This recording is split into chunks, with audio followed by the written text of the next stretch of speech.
Welcome to the All Sorts podcast. Yes. Where we just get curious about things. Exactly. So if you're watching us on YouTube right now, do us a favor and hit that like button. Yeah. And share this. Please. And subscribe to our channel. Help us beat the algorithm. Exactly. Yeah. And we have lots of other deep dives that you can listen to as well. Tons of them. We're on X, Instagram, Threads. All the places. Yeah. So come join the community. Yes. Join us. We love having you all. It's going to be great. Today we're doing a deep dive on motherboards. Yeah. The computer kind. Yes, the computer kind. The heart. The brain. Of your computer. The central nervous system. Yeah, there you go. The thing that makes everything tick. I like that. That's in your computer. Yeah, and we're going to learn all about how they work and what they do. What they're made of. Yeah. All the different components. Exactly. Yeah. We did a bunch of research using the Mini Tool Partition Wizard. Oh, yeah. Scientech Easy. It's a good one. Tutorialsweb.com. Classic. Windows Cult. Of course. And Spiceworks. Nice. To bring you all of this information. Absolutely. So that's what we use. Very good sources. Our mission is to help you actually understand how motherboards work. Right. You know they exist. You've heard of them. But you don't know what they are. You don't know what's going on there. But be in a way that's still approachable and doesn't make you feel like you're, reading a textbook. Right. Okay, so let's get into it. Yeah, let's dive in. What is a motherboard? So a motherboard is, it's the main printed circuit board, so PCB. PCB. In your computer. Okay. So this is true for a desktop, a laptop, but actually it's the main printed circuit board for a lot of expandable systems. Okay. So other electronics. Gotcha. But we're really going to focus on the computer type. Right. And yeah, so the main printed circuit board, it's also called a few other things. Okay. So like main board, system board, base board. Oh, wow. Logic board, planar board. It has a lot of names. And a lot of people, informally, will just call it a MOBO. MOBO. MOBO. That's cute. Yeah, I kind of like that one. Yeah, I like that too. It's short and sweet. All right, so what are the core functions? What does it actually do? Well, it's kind of like the foundation. Okay. It does a few really important things. First of all, it distributes power. Okay. So it takes power from the power supply. Right. And it makes sure that every single component on the computer that needs power is getting power. Gotcha. It also transfers data and instructions. Right. So it's the communication highway between all the different parts. Okay. It has all the sockets and the pads for mounting all the different components. Right. CPU, the RAM, everything plugs into the motherboard. Okay. And then it has the expansion slots. Okay, so that's where you can add on. That's where you can add things. Right, like yeah. a graphics card or a sound card. Yeah, okay. Yeah. So this is like the thing that makes the computer work. Absolutely. Yeah. You can't have a computer without a motherboard. Gotcha. Everything goes back to it. Now, how have motherboards changed over time? Well, they've changed a lot. Okay. I mean, if you think about the first personal computers, Right. the IBM PC and stuff like that, Yeah. the motherboards were pretty basic. Right. They just had the CPU and a bunch of slots for expansion cards. Okay. So if you wanted to add a hard drive controller or a graphics card, you needed to plug in a separate card for each of those things. Okay. And they were big, Right. like huge. Yeah. But as technology has improved, chip manufacturing, Right. more and more of those components have become integrated directly onto the motherboard. Okay. So you don't need all those separate cards anymore. Yeah, that makes sense. Yeah. So now you have things like sound and networking built right in. Right. Okay. And this has made computers smaller, faster, Right. and cheaper. Okay. So it's been a pretty big change. Yeah, definitely. Now, who makes motherboards? So the big name you'll hear a lot is Asus. Okay, Asus. They're the largest motherboard manufacturer in the world. Okay. Other big players are Gigabyte Technology and MSI. Gotcha. But also, a lot of the big computer manufacturers like Acer, Dell, HP, Right. Lenovo, Yeah. they all use custom-designed motherboards that are made specifically for their computers. Okay, so they're kind of like in-house. Exactly. Okay. Yeah.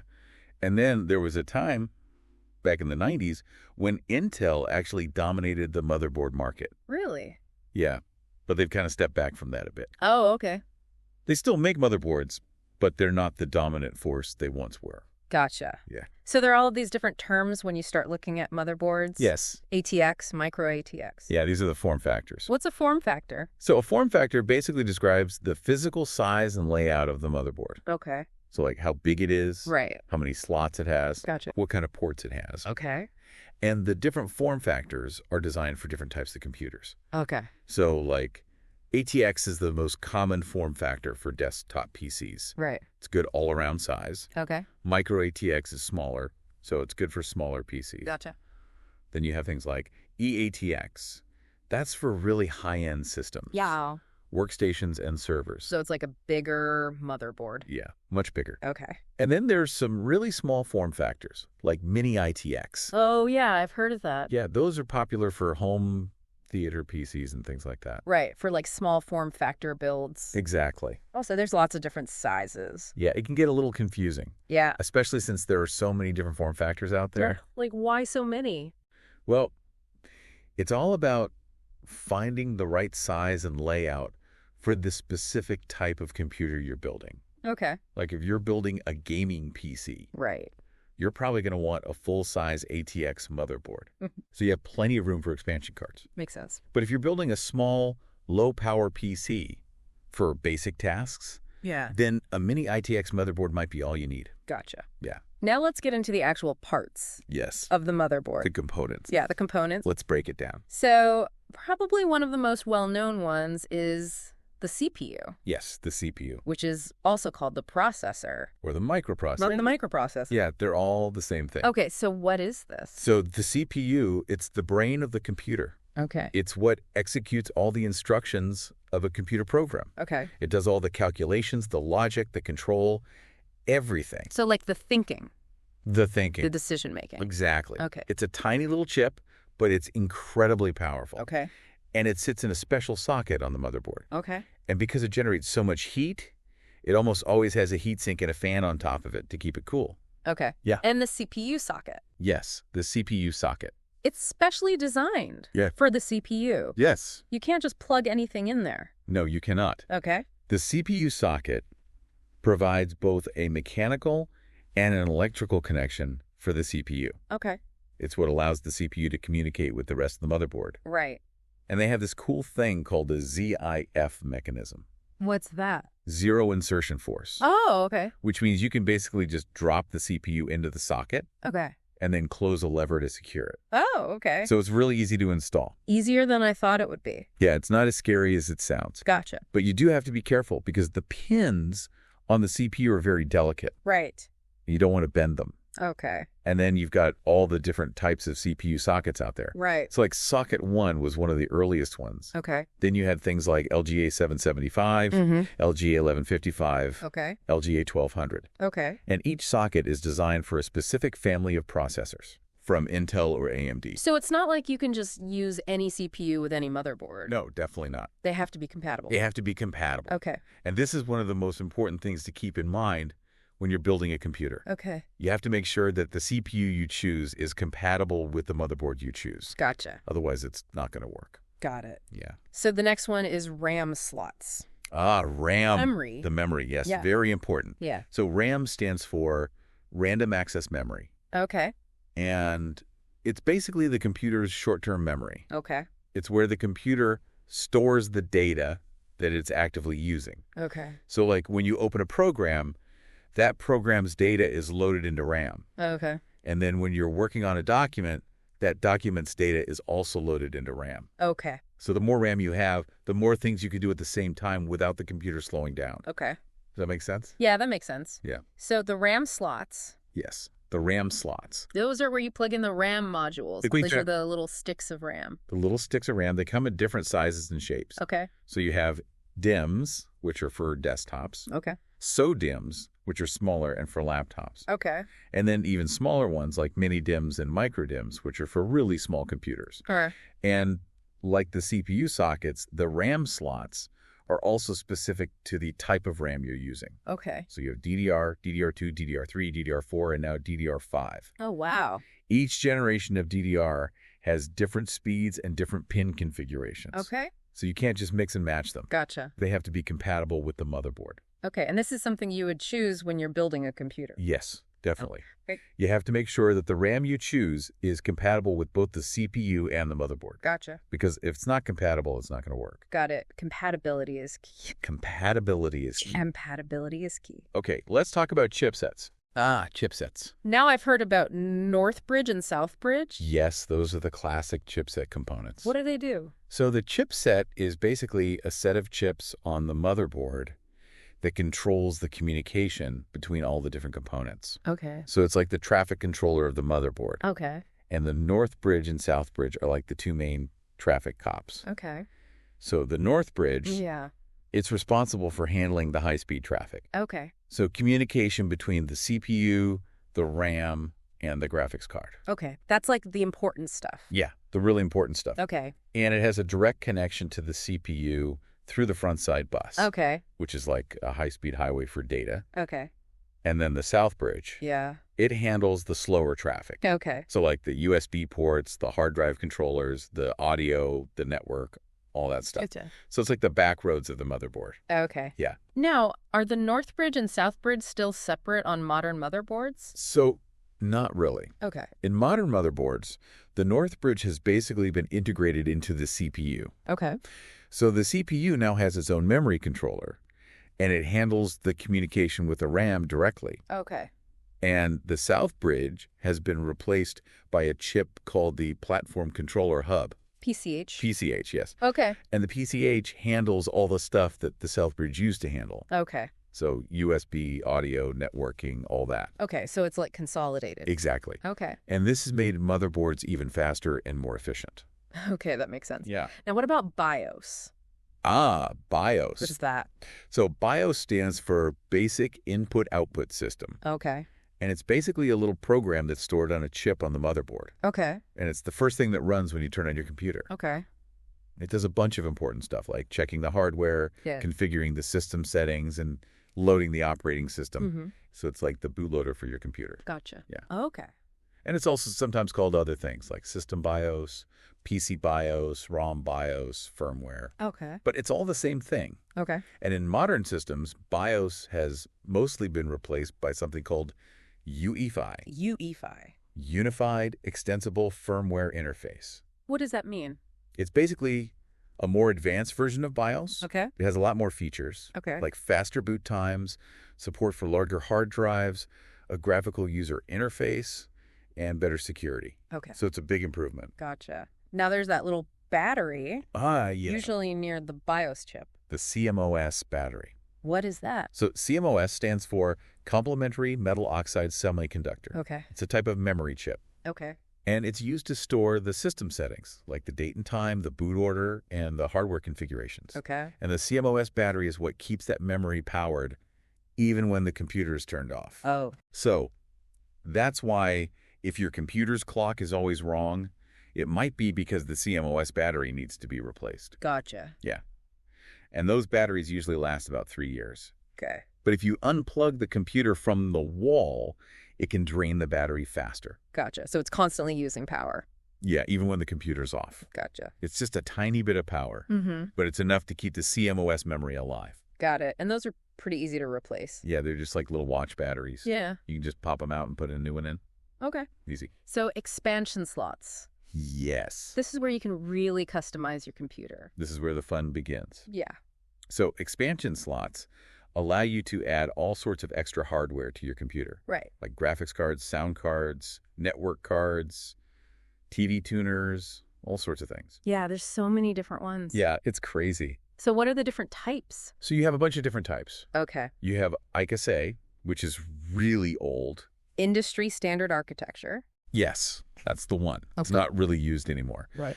Then you have PCI, which is more modern. Okay. Peripheral Component Interconnect. Okay. That's still used in some older computers. Okay.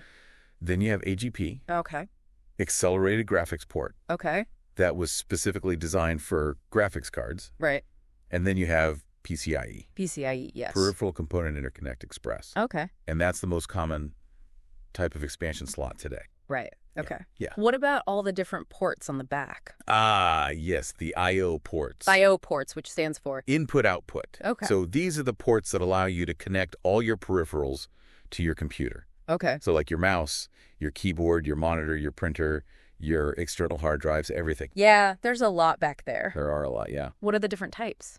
So you have the classic ones like PS2 ports for mice and keyboards, Okay. serial ports, parallel ports. Those are pretty... Those are pretty old, yeah. Okay. But it's still used for some things. Okay. Then you have USB ports, which are the most common type of port today. USB, right. Universal serial bus. Gotcha. They're used for pretty much everything. Yeah, I feel like everything uses USB. Yeah, it's sort of universal. Okay. And then you have things like Ethernet ports for networking, Okay. audio jacks for speakers and microphones, Okay.